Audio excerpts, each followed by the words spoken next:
Call to order the Santa Barbara County Association of Governments meeting for May 21st, 2020. Let's begin with the Pledge of Allegiance. Ready? Begin. I pledge allegiance to the flag of the United States of America and to the republic for which it stands, one nation, under God, indivisible, with liberty and justice for all.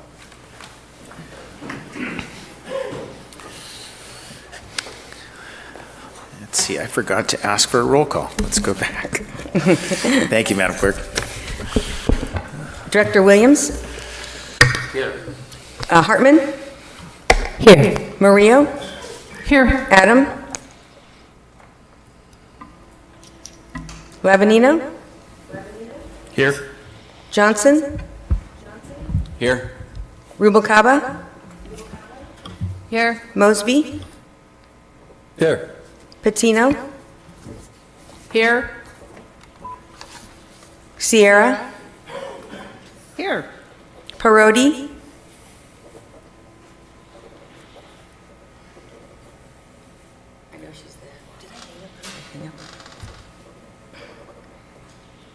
I know Director Clark's having a problem getting on the conference call, so I have to email him the code. Okay. And Chair Hart. I am here as well. The next item is public comment. Are there any members of the public here or in Santa Maria that would like to speak to items that are not on our agenda? We have none in Santa Maria. Thank you, Director Lavanino.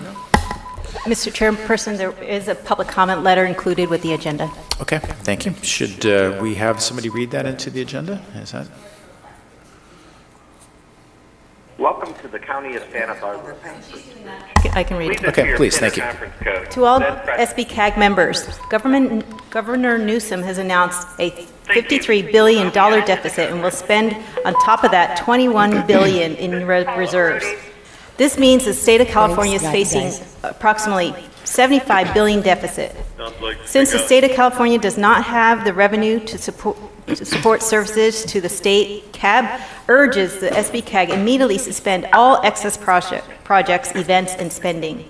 Projects and events that are not basic to street, sewer, and capital repairs should be halted. This should include all special projects and studies that are listed in this month's agenda and future agendas that are not addressing the basic needs of our cities and agencies. Example of non-basic studies and projects are bike paths, street narrowing, roundabouts, landscaping, and studies for non-essential projects. Governor Newsom stated that the state most likely will not come close to recovery for 2 or more years. The taxpayers are due the most conservative spending and maintenance. The economy will be on a potential destructive roller coaster for that minimum of 2 years, if not longer. Every dime of taxpayer money is needed to make sure the society will function responsibly until in the distant future we have recovered. On behalf of the board, Scott Wentz, President of CAB. Thank you very much for that. Are there other public comments? No more public comment. Okay, thank you. Next item is the approval of the consent calendar, and I believe we are going to take item 4J separately so that Director Williams can recuse himself. So is there a motion? Is there any items on the consent calendar that directors would like to remove and have discussed?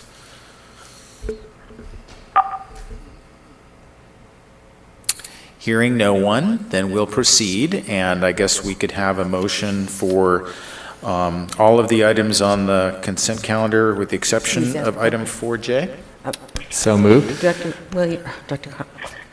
Hart. Yes. We need to ask for public comment. Okay, thank you. I'll do that. We have a motion for the consent calendar without 4J. Is there a second? Motion's been made and seconded. Is there any public comment on the consent calendar items that we're about to vote on? Mr. Chairperson, there was the same public comment letter applied to HJ, which you pulled. And 7. And that was it? I think number 7 too. And number 7. Item We'll get to 7. that. Okay, the H and J. From Mr. Wentz. From Mr. Wentz, which I already read into the record. Perfect, thank you. Roll call, please. Director Williams? Aye. Hartman? Aye. Adam? I can't hear them. Lavanino, Aye. Johnson, Aye. Rubalcaba, Aye. Mosby, Aye. Patino, Aye. Perotti, Aye. Clark, Aye. Murillo, Aye. Sierra, Aye. and Chair Hart. Aye. Motion passes 12-0. And now we will need a motion. We'll need Director Williams to briefly recuse himself from consent item number 4J. And is there a motion to approve that item? Move item J, Mr. Chair. Thank you, Director Murillo. And is there a Second from Motion's been Director seconded by Hartman. Director Hartman. Is there any discussion about 4J? And is there any public comment? on No 4J? public comment. Okay, thank you. Roll call, Madam Clerk, please. Director Hartman, Aye. Adam, Lavanino, Aye. Johnson, Aye. Rubalcaba, Aye. Mosby, Aye. Patino, Aye. Perotti, Aye. Clark, Aye. Murillo, Aye. Sierra, Aye. and Chair Hart. Aye. Motion passes 11-0. Why don't we just take a 5-minute break and see if we can get a technological solution to these things? Thanks.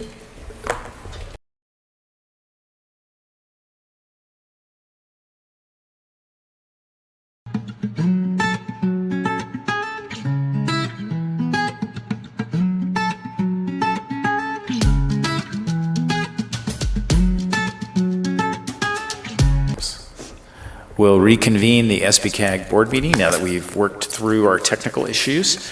And we are on item number 5. Madam Clerk, would you please read item 5 into the record?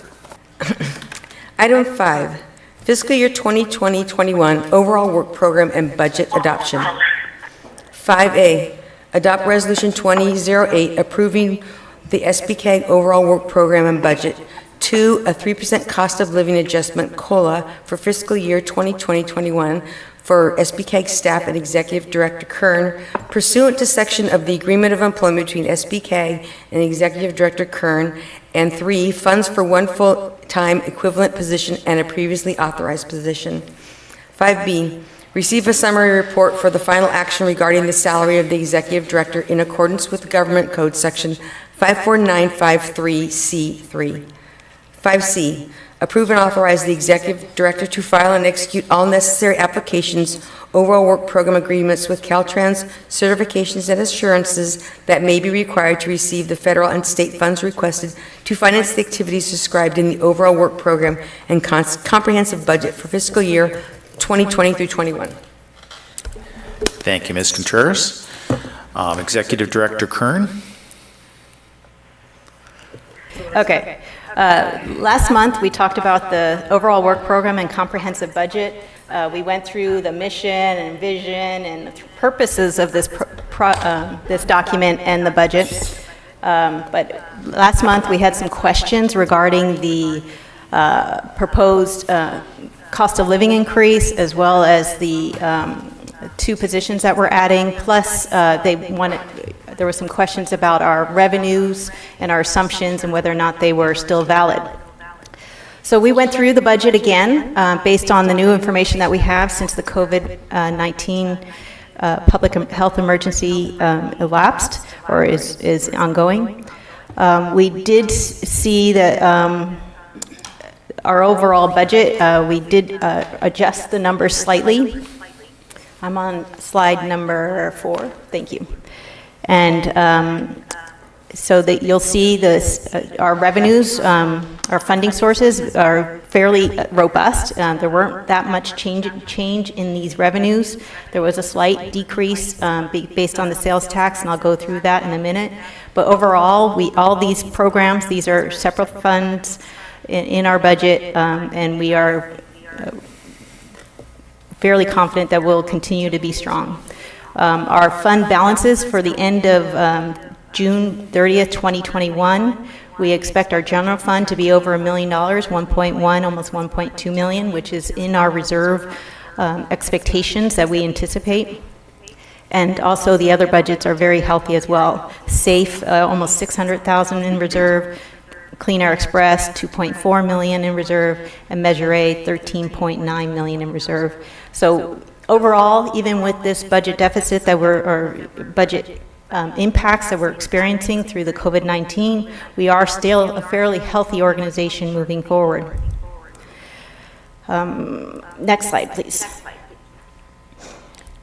So I do want to show the impacts that we did identify due to the loss of revenues through the sales tax. Our general fund had less than a 1% change in our budgets, so 0.6, even almost a 0.5% change.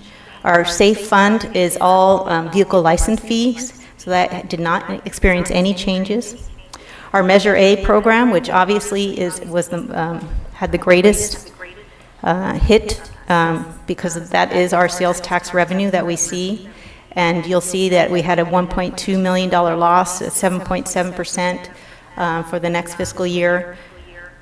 We are reflecting that in your next item on the agenda by revising our estimates that are going to the local jurisdictions. And I guess we're having some technical, are you? Okay. So we are revising our estimates that are going to local jurisdictions and the programs that we fund through Measure A. So those programs will see a slight decrease in their revenues to continue what they do and how they do it. So we are accounting for that. And the Clean Air Express also received a slight decrease in funding. We amended our budgets to reflect that. So moving on. Our total compensation for our staff and benefits is proposed to be 3.6, almost 3.7 million. We're proposing 21 full-time equivalent positions. We are proposing filling a position that hasn't been filled for the last 5 years or so.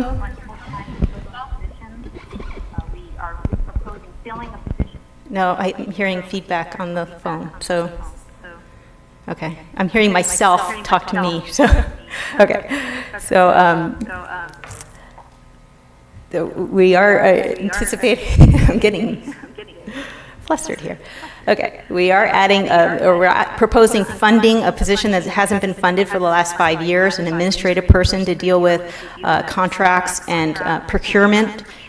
So we are anticipating an increase in procurement over the next few years due to the 101 project, as well as other programs that we have coming on board, as well as Clean Air Express and other programs that we have. And then we're also proposing funding another full-time equivalent to support the rail and transit programs, and I'll go into detail a little more about what that position would entail. Overall, this is 11% increase over the current year's estimated actuals. The 3% COLA is included in this. Oops, I just lost my page here.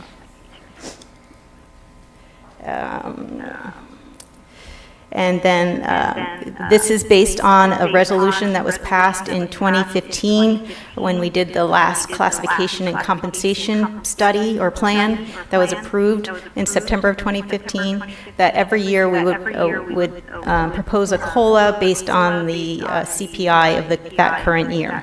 So we're following that policy that was the board directed us to at that time. So obviously things are changing and evolving, but as far as I'm concerned, there is enough revenue in the budget to accommodate these proposed changes. The next slide is just our staff. I just want to show that we are a very, very small staff. We get a lot done with very few people. This is reflecting the 2 new positions that I am proposing, the Finance Procurement Coordinator as well as the Rail and Transit Manager. So those are the two boxes in addition.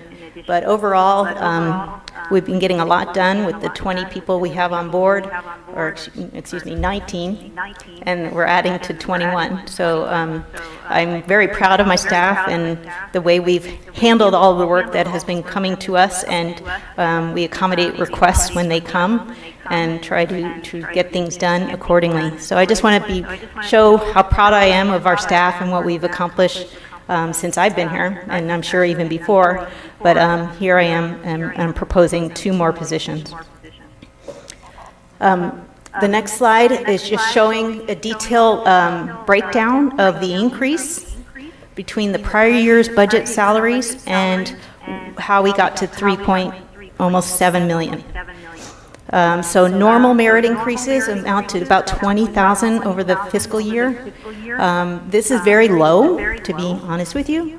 Most of our employees are topped out in their salary classes, so the COLA is their only increase in salary for the entire year. So I just wanted to point that out. We did have a slight increase in benefits, but that is actually fairly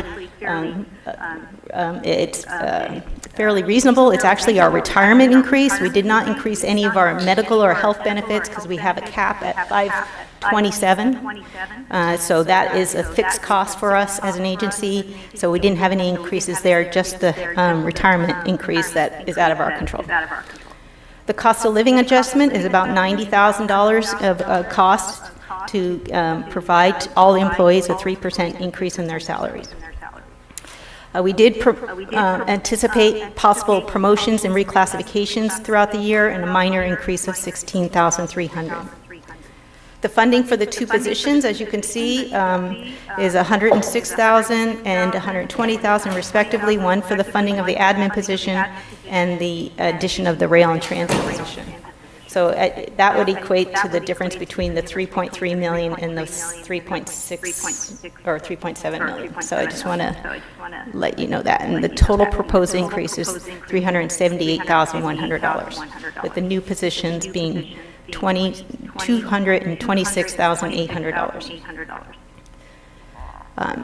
The next slide shows the tasks that we included in the job description for the finance and procurement coordinator.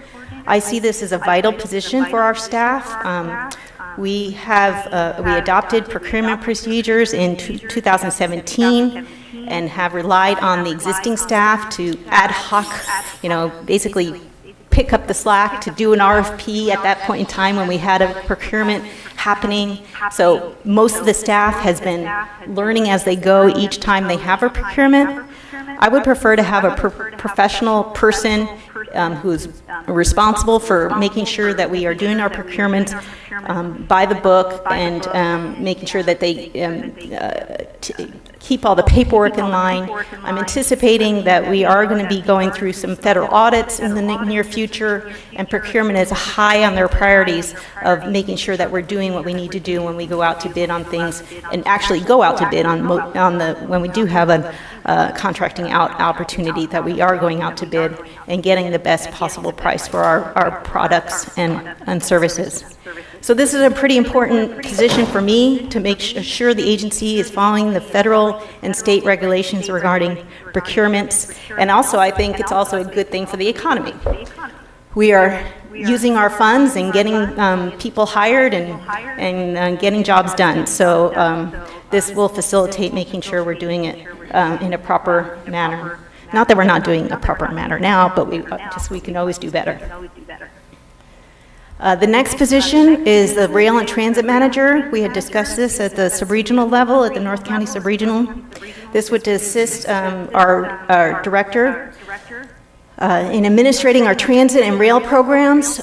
So it's Clean Air Express, the low sand corridor, the other regional rail system or regional transit systems that we have going on with Coastal Express, and all the other various things. And we also have some special projects coming down, and those will continue they'll change obviously, but they'll change throughout time. But currently we have the train station admin that we're doing for the city of Goleta, and the Coastal Express expansion funding awards that we recently received through TIRSIP that would also add funding to this position as well. So we anticipate this position applying for grants and helping fund itself by acquiring those grants and then administrating them.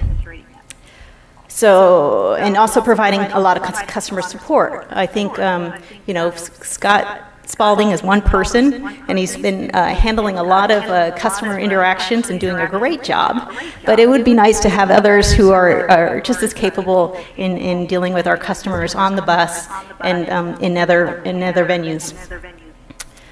And we also are anticipating going into a federal program, receiving federal funds, and especially under this CARES Act, we are working with the designated recipients that get the CARES Act, City of Santa Maria, City of Lompoc, and Santa Barbara Metropolitan Transit District, to add funding to the Clean Air Express. So that funding comes with requirements, and those are federal requirements that require us to do all the federal reports that are required for those federal funds. So again, that is upping our ante on getting these funds.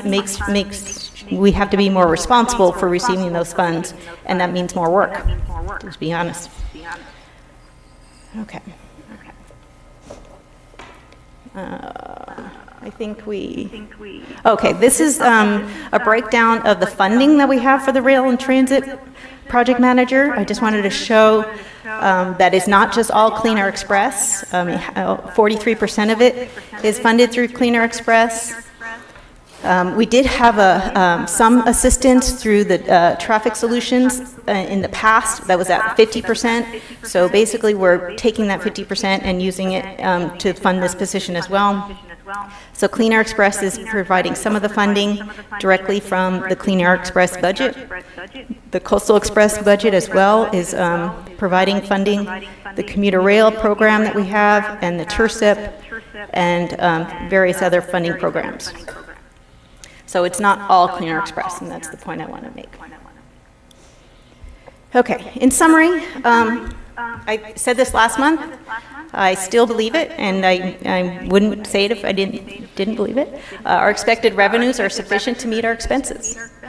We are not a sales tax-based agency. We are basically funded through mostly our federal funds that come down from planning, and this is under the Federal Transportation Act that takes it off the top. So there is a guarantee that we will get that, and we also received another $200,000 of that this year, of that funding that we obligated in a OWP amendment last month, or this month, or today, or just like a few minutes ago.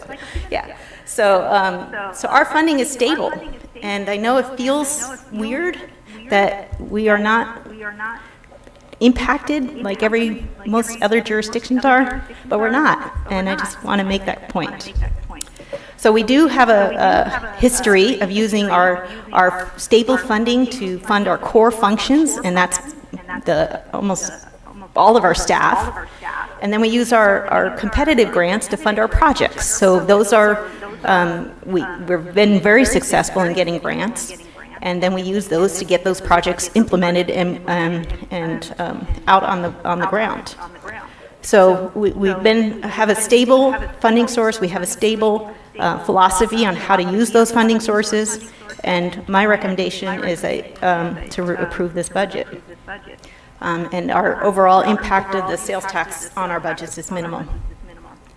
So we still anticipate, even with all these issues, I mean, they're the minor issues, we still expect to end 2021 with a robust general fund balance of $1.1 million, which is where we are today. So thank you, and I'll be happy to answer any questions. Thank you, Executive Director Kern, for persevering in a complicated audio environment there. That was impressive. My arm's tight. It's like singing in the round or something. You have to focus on your lines. Are there questions of staff? Chair Hart, the CEO's office is going to set up a Zoom meeting, so the people on the phone will be able to participate and make it easier for everybody if we want to take a 10-minute break, or Okay. if we want to just try to keep doing it this way. If it works better and a 10-minute break would get us there, that's probably worth doing. Hold on.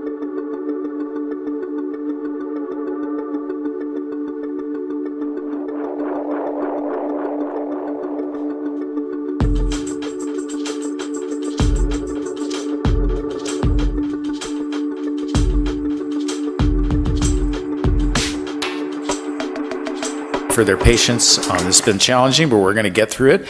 We have a solution in hand, and we are going to trail the overall work program and budget adoption and move on to item 6. Director Adam is on his way to Santa Maria, and we'll be there shortly. Ms. Contreras, would you please read item 6 into the roll? Item 6. Revised Measure A revenues, estimates, and draft Measure A program of projects. 6A, receive a presentation on revised Measure A revenue estimates for fiscal years 2021 to 24-25 and approve revised estimates. 6B, hold public hearing to review and comment on draft Measure A program of projects for fiscal years 2021 to 24-25. Ms. Mata, is this your item? Yes, it is. Thank you, Chair and Directors. My name is Jackie Mata, and I'm a transportation planner for SBCAG. Today, I will be presenting revised Measure A revenue estimates and the draft Measure A program of projects for the next 5 fiscal years, which are 2021 to 24-25. The program of projects shows how every dollar in Measure A funding will be spent by SBCAG, local agencies, and transit operators for the next 5 years. So, in December of last year, the SBCAG Board approved Measure A revenue estimates for fiscal years 2021 to 24-25. These figures are shown in the blue bars in the bar graph shown. Working with HDL, our revenue monitoring firm, we received updated figures in mid-April due to the impact of COVID-19. These figures are shown in orange. The revised revenue estimates in orange indicate a decline of 9.7% for fiscal year 2021 and 5% in 21-22. Revenues are projected to rebound in fiscal year 22-23. SBCAG is proposing that the program of projects be based on these revised revenues from HDL. These revenue estimates were provided to local agencies. Subsequently, after updating the Measure A cash flow to reflect new costs, SBCAG staff has identified the need for financing for Measure A in fiscal year 21-22. This is earlier than the projected in fall of 2019, which further impacts Measure A revenues due to off-the-top costs for securing outside funding. Next slide, please. Now we move on to the program of projects, which consists of the local and the authority program of projects. The authority is also known as the regional program of projects. The local program of projects is developed by local agencies, and these are any local street and transportation improvements. The authority program of projects is developed by SBCAG and Santa Barbara MTD, and these are named projects identified in the Measure A investment plan. Next slide, please. During this time, we will have about $36 million available for allocation in fiscal year 2021. And over the 5-year period, the total would be $185.7 million. 58% of that will go to local agencies as local pass-through, and the remaining 42% to the regional program. And next slide, please. In terms of local investment, as you can see from this pie chart, 62% will go to local pass-through funds, and they're being utilized for streets and roads investments. The second highest is for alternative transportation investments, and the other major categories are for safety, urban forestry, and traffic signals. Next slide, please. One investment included in the regional program of projects is for specialized transit. Approximately $1.9 million is going to be invested for specialized transit for our transit operators. An example of this in the North County is Smooth, which is a great transit service for elderly and disabled. Next slide, please. Another example of regional project included in the POP is Highway 166 safety and operational improvements, which includes adding passing lanes, turning lanes, widening shoulders, and enhanced enforcement. Next slide, please. Another investment is the US 101 HOV widening project, which is one of our named projects in the authority program of projects. This is one of the great things about Measure A, is that it has provided us with a match, and we have competed very well in our competitive grants for SB1 Cycle 1, and this has helped us fund segments 4A through 4C. Next slide, please. I also want to mention that the draft program of projects was presented to TTAC, the Technical Transportation Advisory Committee, earlier this month, and the comments received were incorporated in this version. Today, we are holding a public hearing for feedback, and then next month, we will present the final program of projects to TTAC again and to your board for approval, and then with allocations in July. Next slide, please. And then this concludes my presentation. I hope this gave you a good overview of how we're using Measure A in the local and the regional level. And I'd be happy to take any questions. Thank you, Ms. Mata. Appreciate that. Are there questions for staff?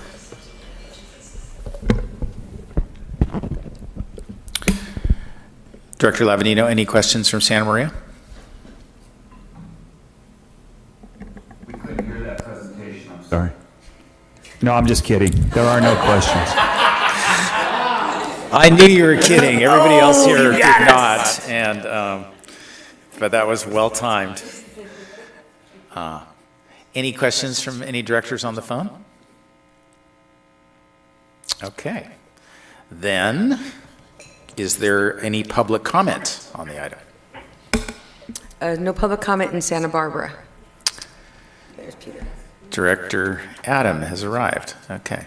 Is there any public comment in Santa Maria? I do not see No public anyone. comment. Thank you. Then is there a motion? Comment.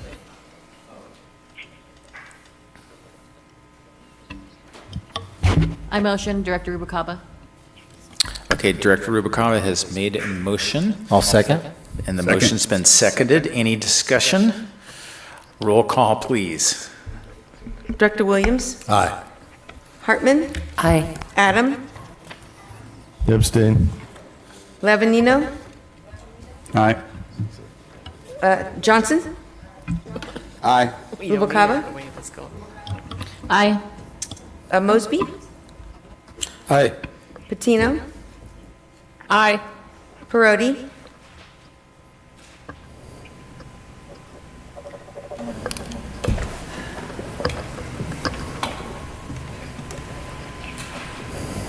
Director Perotti, are you there?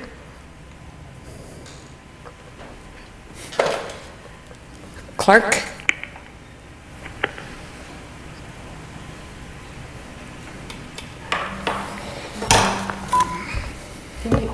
Can you folks hear me?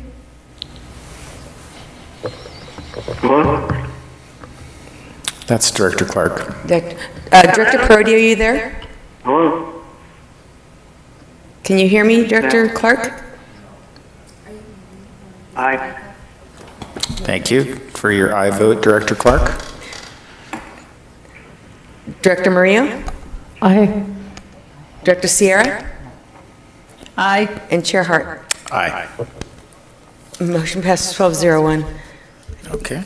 The next item is item number 7. We're going to go back to item 5. The budget. Okay, we can do it that way too. Back to item 5. We had the staff presentation and we had questions. Director Adam, I think you had a question to start off with. Yeah, I did. That's kind of a long way around. Where did we get the COLA, Ms. Kern? Mr. Chairperson, members of the board, the COLA is based on the U.S. Bureau of Labor Statistics. Can't say that. It is based on the areas of Los Angeles and Long Beach, Anaheim, and it's the 2019 annual CPI of 3.2, so we rounded that down. And we also did the same thing last year. It was 3.9, and we rounded that down as well. So we're being conservative. Okay, well, I was looking at some different numbers. I think you may be the reverberation on that phone right there, because when you speak, it's reverberating quite badly. And I'm just going to get this over with and say, you know, there's 39 million people out of work today in this nation, and these amounts are inconsequential at 378,000, but the optics is horrible, And I really think it's time for government at all levels to show some solidarity with its citizens. And so I think it's a bad timing to do this. And I think that it's possible that things become even worse later, and it might be advisable to pass this thing without the 3% cost of living adjustment for the 2021 year. Are there other questions of staff? I got a comment. Director Lavanino? So, you know, I know I'm going to disagree a little bit. Just, you know, we a lot of times get upset with people for what we call virtue signaling, and I think that's what kind of this is. It is inconsequential in the scheme of things, and the optics might not be good. But the way I see it is, you know, I think SBCAG, and I think Director Kern spelled it out, is a different animal than what we're dealing with in our other local jurisdictions. This staff of, 19 or 20 people has vaulted Santa Barbara County into the lead statewide as we, you know, compete against 57 other counties, in other areas for a piece of the pie, and they've done an outstanding job. We've got long tenured, very experienced professionals. I don't want to see them, you know, the job market's not great out there right now. I don't want to see them moving around, but I also don't think this is anything out of the ordinary of having a COLA. My biggest question in this whole thing was whether this is a smart time to be adding a position with the rail and transit. That's the one concern I had is I don't mind the 3%. I just not sure. I mean, you know, even at the county, we are looking at keeping a status quo budget. So, you know, I would prefer not to have that position in there, but if my colleagues think it's, you know, something that's necessary. The other one I was looking at was, you know, in the purchasing department, bringing in a professional will actually save you money, and I know that was the argument made with the rail position, that it would go out and search enough grants and be able to pay for itself. I'm not sure that's 100% true. If it was, you know, if I could be persuaded that that's going to happen, that's great. I think purchasing, a good purchasing manager pays for himself or herself, and those are my thoughts. Mr. Chair. Director Murillo. Thank you so much. If I could frame Mr. Director Lavanino's concerns as a question, I would ask a question to Scott. I'm forgetting your last name. Spalding. Mr. Spalding, if you would describe for us what's going on in the rail world. I am the representative to the rail committee, and things are happening there. And there's talk of us purchasing parts of the corridor. If you would fill that out for me, Mr. Spalding, I would be grateful. So it does seem like time to strike, that there's an opportunity here, and if we could get better rail service, more commuter-like rail, it'd be a good thing for all of our constituents. Thank you, Ms. Kern, Mr. Spalding. Mr. Chair.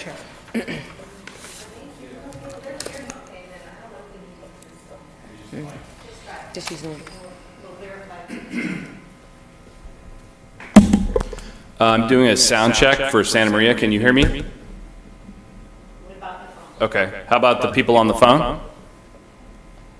I don't know how we would know. Director Clark or Parodi, can you hear Mr. Spalding? No question. Thank you. Okay. Thank you, Director Murillo. Just to speak to the issue of the Rail and Transit Program Manager, the proposal to add that position, as Director Kern showed on the slide, that position is funded by, I think, 5 or 6 different funding sources. mostly Measure A, the dedicated rail and dedicated South County Transit and dedicated North County Transit, in addition to 2 different TIRSIP grants, which are multi-years, which is external funding. So something just to keep in mind with respect to that position is that the funding for that position is not coming from the general fund. It's not going to be put into any of the other programs, including rail, as you mentioned. There is quite a bit of happening on the rail front, and we have been using, the Rail and Transit Division has been using a traffic solutions staffer about half-time for the last 2 years, and the staff is considering formalizing that level of effort in that position. So it's, for the rail and transit position, it's not technically adding 1 full-time equivalent, since we've been using that for about 2 years now at halftime through traffic solutions. But to your point about the rail of effort, or the level of effort on the rail front, Coast Rail Coordinating Council, which you are representative on, the LOSAN, the peak hour rail service, it does require a fairly significant amount of effort, and my time is spent on a number of different programs. So I don't know if I'm answering your question, but the effort by this proposed sort of formalized position would absolutely be used on the rail side, and it would be funded by South County Measure A rail program. Thank you, Mr. Spalding. So, Mr. Chair, I'm making an argument that we should fund this position, and if there's anything to add from the LOSAN representative, that would be welcome too. So thanks, Mr. Lavanino, for bringing that up. It's a good discussion. Thank you. Any other questions for staff or comments? Is there any public comment on this item? Director Hartman, I'm sorry. Thank you, Mr. Chair. I did have a question for Mr. Spalding or Director Kern, and that is, if the Traffic Solutions halftime position has been supporting this program to date, will that continue into the future, or will there be more hours for Traffic Solutions programming? I'll defer to Director Kern on that. Yeah, we're anticipating that those hours would return to Traffic Solutions in their outreach efforts. And from my perspective, that is a very good thing. Okay, any other questions or discussions? There is no Chair public. Hart, so Yes, Director Lavanino. Chair Hart, I just wanted to follow up on that. So just to make sure I got this right, that the rail position does not come out of the general fund, but it comes out of South Coast Measure A funds. That's correct, yeah. There was a slide in the presentation. Okay. We can certainly make that available or put it back up on screen, but the funding for that position would come from a variety of different Measure A programs, primarily the Clean Air Express, or the North County Measure A Interregional Transit Fund, which supports the Clean Air Express service, a portion of it from the South County Interregional Transit Program that supports the Coastal Express, a portion that comes from the South County Measure A program that supports our rail service program.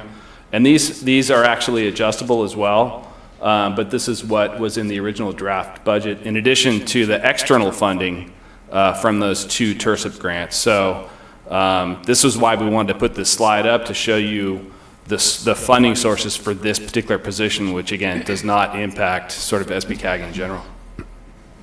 Okay, great. And then Director Mosby has a question. Director Mosby? I'd asked this question during the North County sub-regional meeting. There was a position in Lompoc when Lompoc ran the Clean Air Express, and I think I had $100,000 a year for that. So you're actually now dividing that position more and having it funded from, of course, they're doing something a little different, but this is not really a totally new position. Isn't that correct? Well, for the last 2.5 years, the Rail and Transit Division, which administers the Clean Air Express service, has been using or taking the resources of that one halftime position from Traffic Solutions, and there's been a considerable level of effort, especially on the customer service side, but also planning of the Clean Air Express by that individual from Traffic Solutions. When the city of Lompoc administered the service, they charged us, it started at $100,000 a year. It was a flat fee, and it escalated by CPI, so it was 105, 108 towards the end. And we do not know how that fee was spent internally. I don't believe there was that the city staffed up to run it. I think they used existing resources, but I'm not 100% certain about that. So what I'm getting at is the funding was kind of already there, but now it's with you guys? That's right. As the $100,000 that we were paying the city as that administrative fee is now it continues to be in the program, and as you mentioned, can be allocated towards staff resources in the way that that was before, within the Measure A Clean Air Express funding program. Thank you. Any other questions? Any questions from folks on the phone?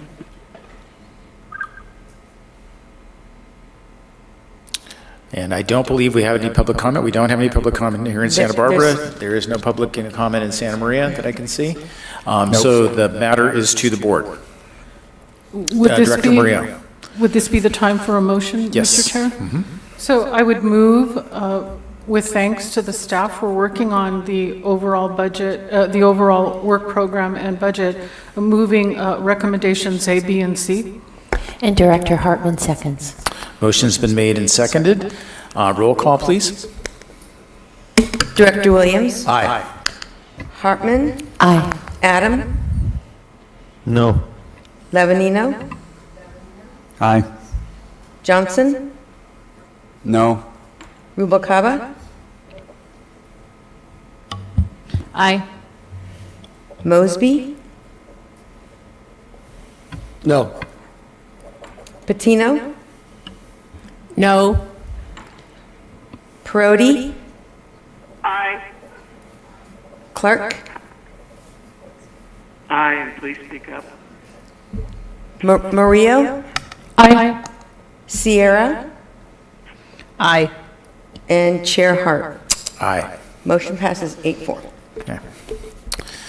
Going back to the regular order, we are now on item number 7, I believe. Item 7, Highway 101, Carpentry to Santa Barbara, Segment 4C to Summerland. 7A, receive a presentation on the Highway 101 Carpentry to Santa Barbara project. 7B, receive and approve and authorize the executive director to execute a utility agreement with the Montecito Water District and authorize reimbursement payments for SBCAG's share of the costs up to $540,000. And 7C, approve and authorize the executive director to, in accordance with the utility agreement with the Montecito Water District, make immaterial amendments. And 7D, adopt resolution 2012 approving cooperative agreement 050355 with Caltrans for the Highway 101 Carpentry to Santa Barbara project, segment 4C. And 7E, approve and authorize the chair to execute cooperative agreement 05355 with Caltrans for the construction phase of the Highway 101 Carpentry to Santa Barbara project, segment 4C. The total agreement amount is $127,207,000, including SBCAG's contribution of $34,696 in local funds. And 7F, approve and authorize the executive director to execute amendments to the funding summary pursuant to Article 18 of Cooperative Agreement 050355. Thank you. And Mr. Luna, are you going to make the presentation? Yes, I will. Thank you. Good morning, Chair Hart and directors, Fred Luna, SBCAG staff.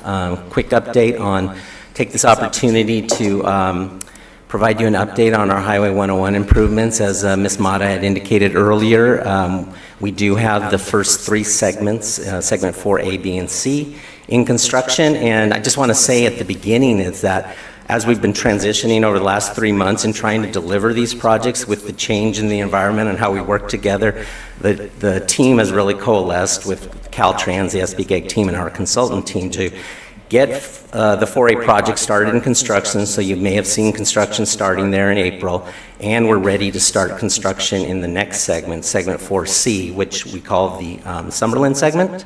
And that's what I'll be talking about today, the primary actions before the board are related to segment 4C. So this is a picture taken from Ortega Hill by the QAD facility, and this is right in the heart of segment 4C, looking on Highway 101. Next slide, please. So yeah, as you've seen this graphic before, we're implementing the Highway 101 project in 5 segments. Segment 4C is right in the middle. It's one of the shortest segments, but it is very challenging because of the nature of the improvements that are being done there. Next slide. This map shows a little bit more detail on what's being done. The 2 blue images show structure improvements that are going to be conducted. A major reconstruction at the Sheffield interchange that, as you know, only has 1 bridge in the northbound direction. And so a new bridge will be constructed in the southbound direction, and that'll be a first order of work, reconstructing and realigning southbound 101 so that we can build the entire structure over Sheffield Drive. The Evans Avenue undercrossing will also be widened, and we've been working closely with the community on improvements in the Summerlin community. And then they adding the HOV lane throughout, including a couple sound walls that I'll get into in a second. Next slide. So these are some of the features that are being conducted. Hopefully you can see this. So I just outlined some of the major features. The Evans Avenue undercrossing, Sheffield interchange are the largest structure items. And then we have our concrete paving that we're using, which is our long life, continuously reinforced concrete paving, so that we don't have to go out there and Caltrans has to maintain that. You know, it has a 40 to 50 year life. It'll attenuate sound, so it has that added benefit. There's a couple sound walls that'll be done in this segment, and then multiple number of ramp and drainage improvements. Next slide. So this is our schedule we're working towards. So right now, we're right in the heart of trying to deliver the project and getting final pricing with the contractor, getting our package for construction ready, and then being ready to have the California Transportation Commission allocate funding in August with the start of construction in October. Some of the items on the recommendation for the board today are related to what's called right-of-way certification. So the utility agreement is a key component to that. We need that in place prior to being able to certify our right-of-way. Then we can, what's called in the Caltrans world, ready to list. It's basically our package for construction, getting that ready. In the CMGC world, working with the Granite Construction during pre-construction, we've gone through a multiple number of pricing back and forth, and we're close to reaching an agreed price, and we look to completing that effort in July.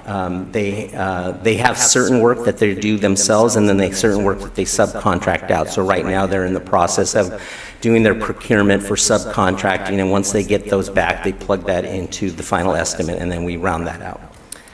Then we'll go to the CTC to prepare our funding package, and nothing's easy. There's a multiple number of funding sources, as you heard Ms. Contreras read, that are being used to deliver this segment. So that'll be going to the CTC in August, and then starting construction in October. And that's critical to start construction in October because we have, as you've driven southbound in that area, there's a strand of eucalyptus trees there, and so there's some birds that nest in those trees, and this is the opportune time to start work to get work on the structure at Sheffield started so that we're not impacted when they start nesting in the following spring. Next slide. This is the cost and funding picture for the segment.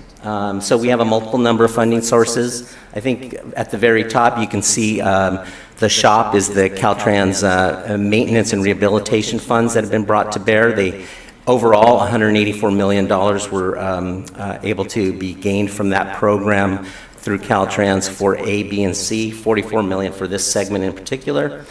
And then our Senate Bill Senate Bill 1 congested corridors money, $42 million.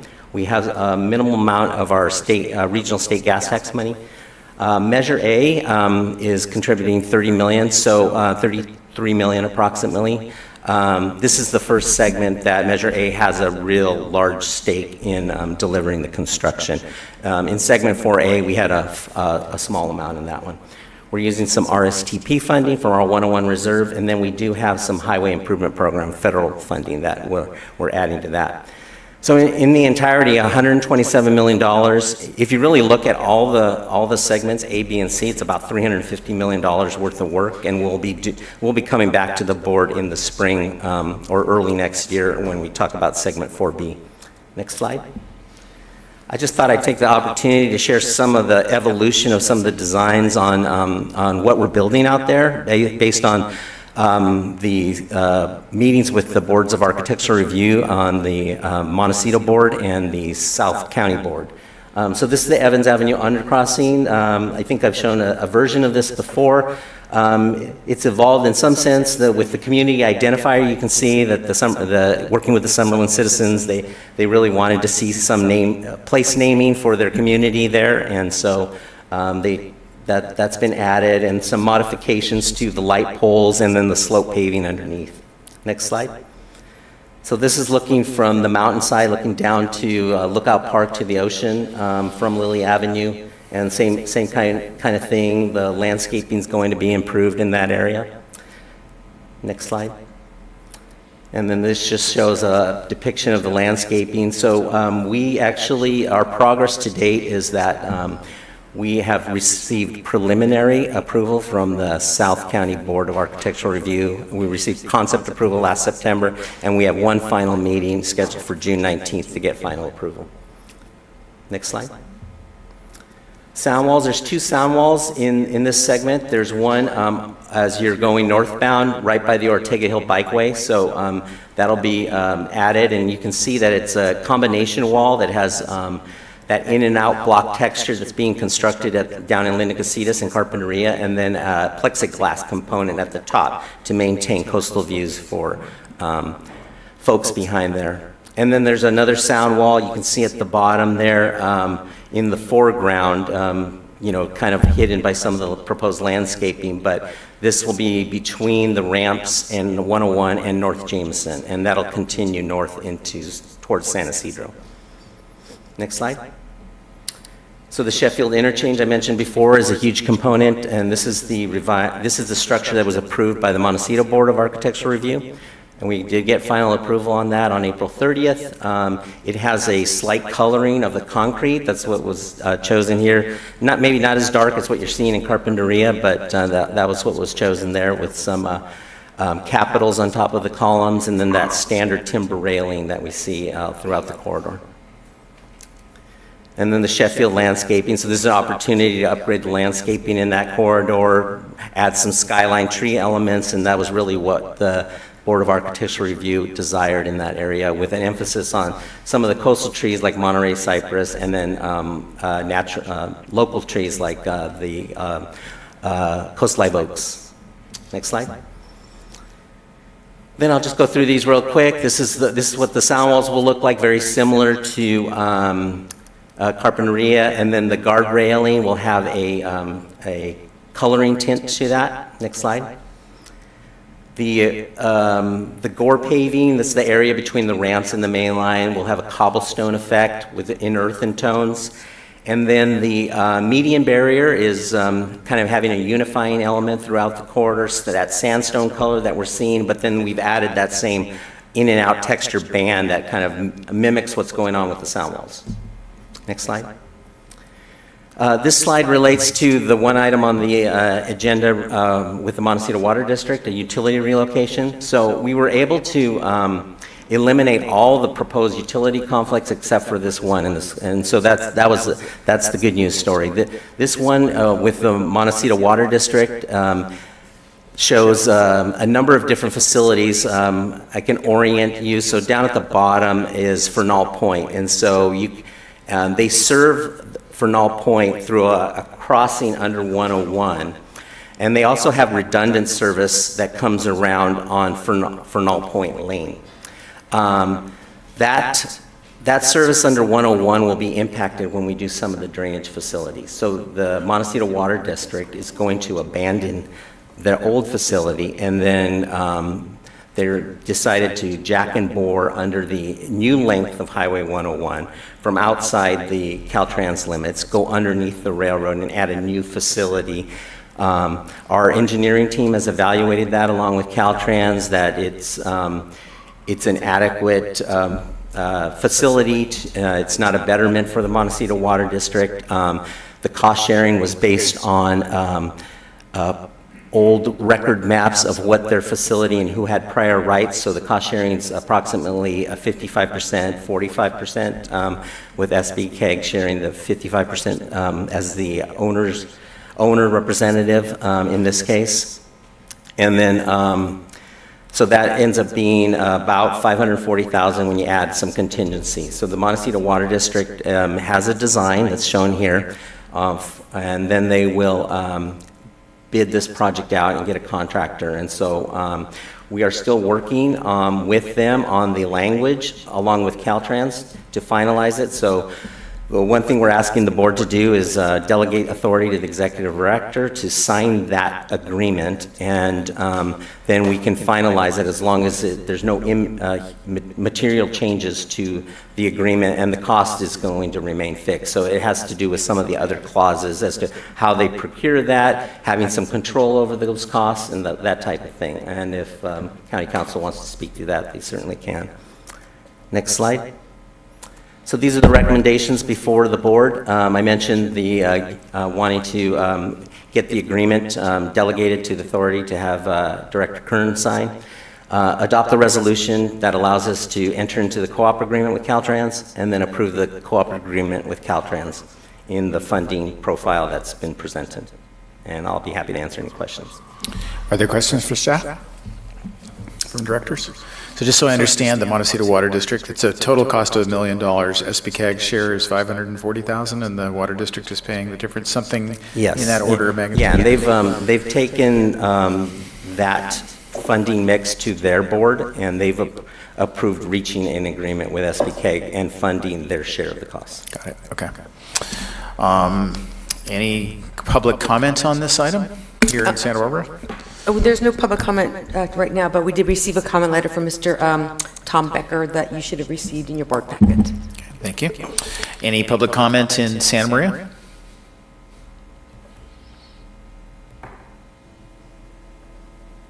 I don't see anyone.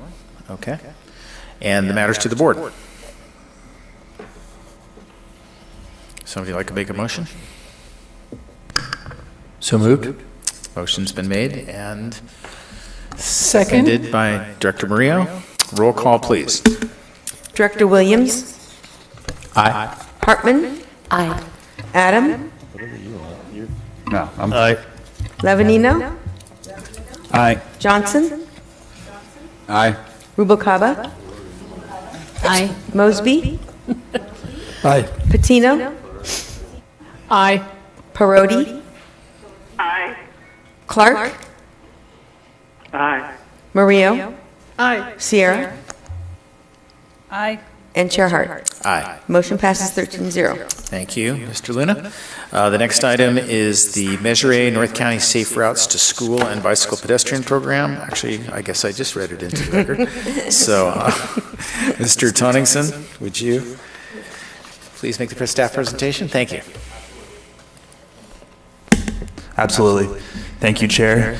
Person members of the board, Dylan Toningson, SBCAG staff, nice to all see you today. I'm going to condense, in the interest of time, I'm going to condense my presentation a little bit so we can all get out of here. So the SBCAG board announced a call for projects for the Cycle 3 of the Measure A North County Safe Routes to School program back in November. A total of $458,000 is available for allocation to North County projects in Cycle 3. And this includes 4 fiscal years, 2021 to 23-24. SBCAG received a total of 9 applications requesting $740,000 in funding from project sponsors by the March 16th deadline. Applications were evaluated by a scoring committee comprised of local staff and stakeholders adopted by the SBCAG board, and they recommended that a total of 6 projects receive funding under Cycle 3. 5 projects will be recommended for full funding, and then 1 project was recommended for partial funding, and you can see these recommendations in the attachment included in the staff report. The single project that was recommended for partial funding is the City of Buellton's active transportation plan. So the cities of Santa Maria and Solvang graciously agreed to reduce their amounts to provide $3,300 for the City of Buellton for their active transportation plan. So we're very grateful to the cities of Santa Maria and Solvang, so thank you. I do want to point out real quick that the significance of these regional measure funds really goes beyond just delivering projects in northern Santa Barbara County. These funds can and have been used to leverage state active transportation dollars in the past.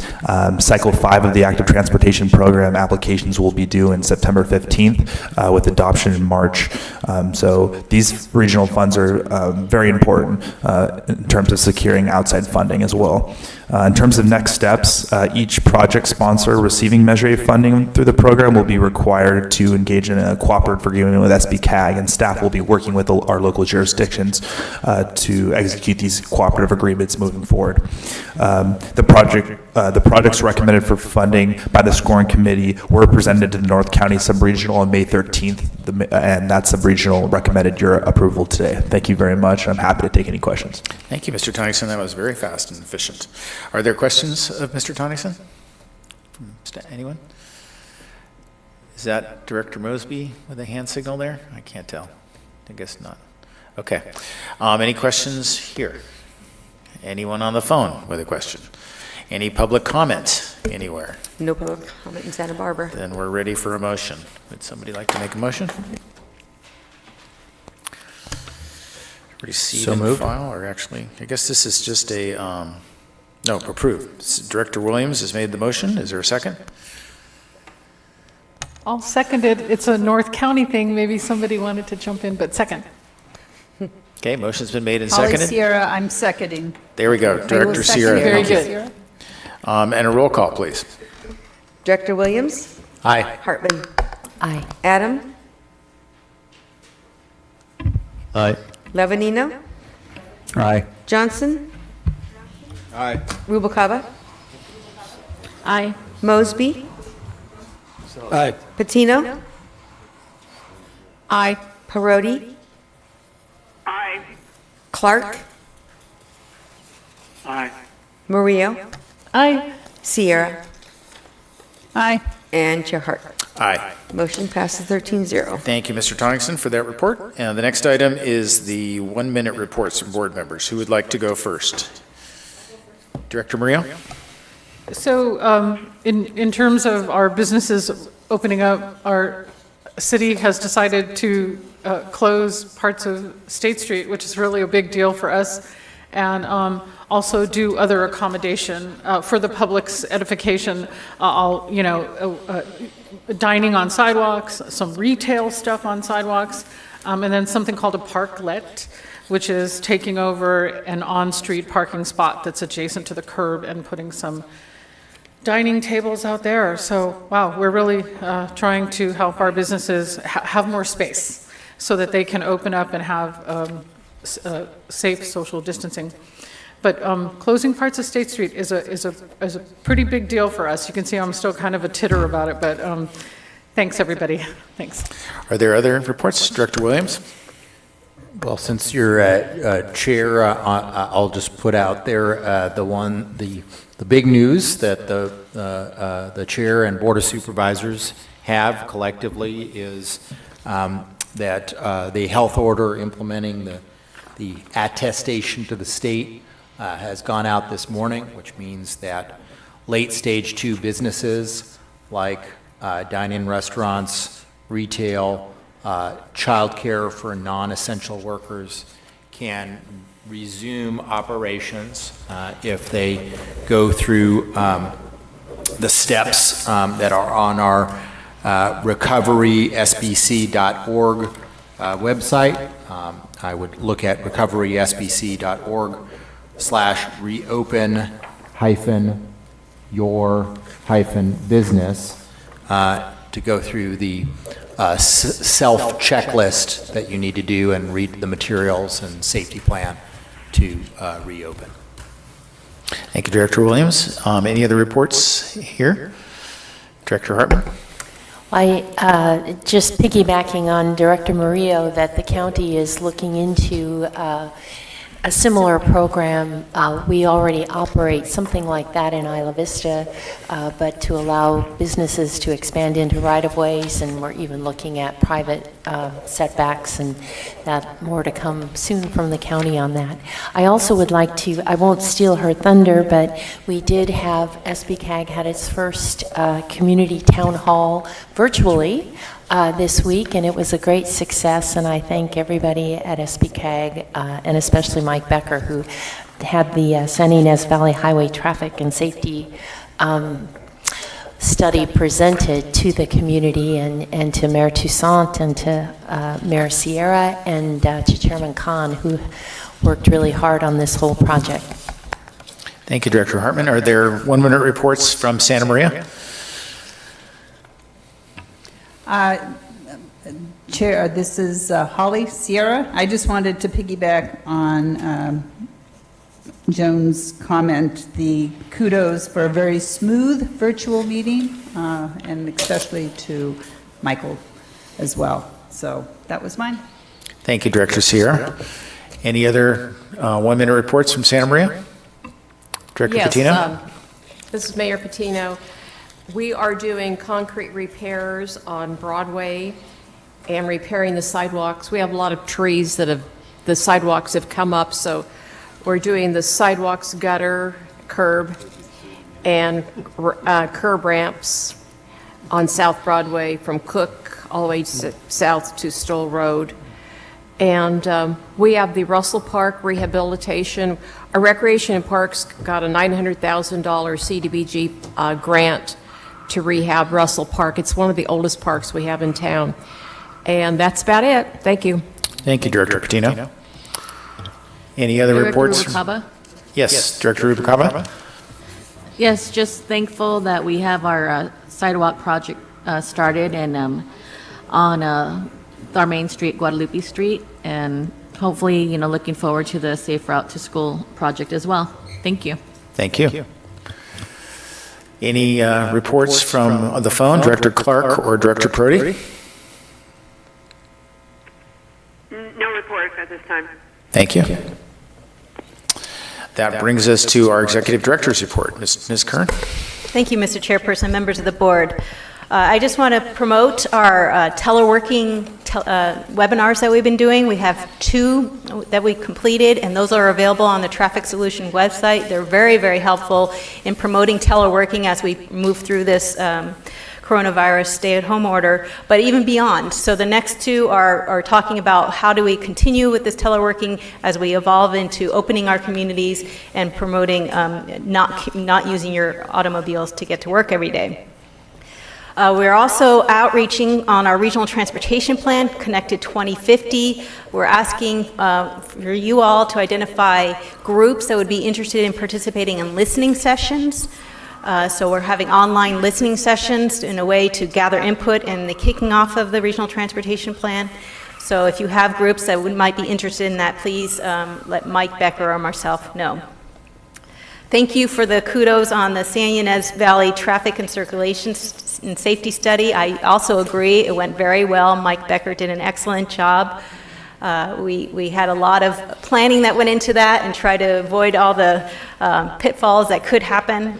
So they didn't happen, and I think it went very well.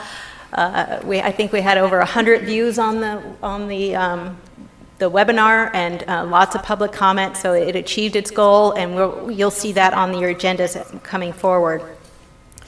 We're also promoting a family walk and roll to identifying bike routes in neighborhoods to avoid the social distancing issues that have been happening on our bike paths. So paths or routes have been identified with chalk, so families can ride their bikes and check out new ways of getting around and getting their exercise. I do want to congratulate the City of Goleta. The California Transportation Commission approved an additional $3.9 million in construction funds for the Goleta San Jose Multi-Purpose Path Project. That project is now fully funded. It's over $17 million of funding that's going to be applied to that project, and I'm really looking forward to checking out that bike path once it gets constructed. We also, this past week, thank you to Dylan, We submitted our $25 million build grant to the federal program, putting our hat in the ring and seeing what comes back. This is kind of like we have to give it a college try, so we're trying again to apply for federal funding for our Highway 101 project. And then Director Mosby, I think you might be pleased to hear that we had a kickoff meeting for the project development team held for the State Route 246 Robinson Bridge project. So that project is becoming more real by we're developing the what's PDF project. Oh, okay. Here it said F. Okay, project development team. I was correct in the acronym. So that project is becoming more real as we move forward. So I'm really pleased to hear that. And if you haven't heard, we've been invited to host the October California Transportation Commission meeting. This is going to be, we anticipate this to be their first in-person meeting since the coronavirus issue, so we'll cross our fingers that we're still able to have that, so details will be forthcoming as we get closer to that date. And last but not least, I want to celebrate Public Works Week. With our strong partnerships with our city and county public works department and all the work they do in getting projects done.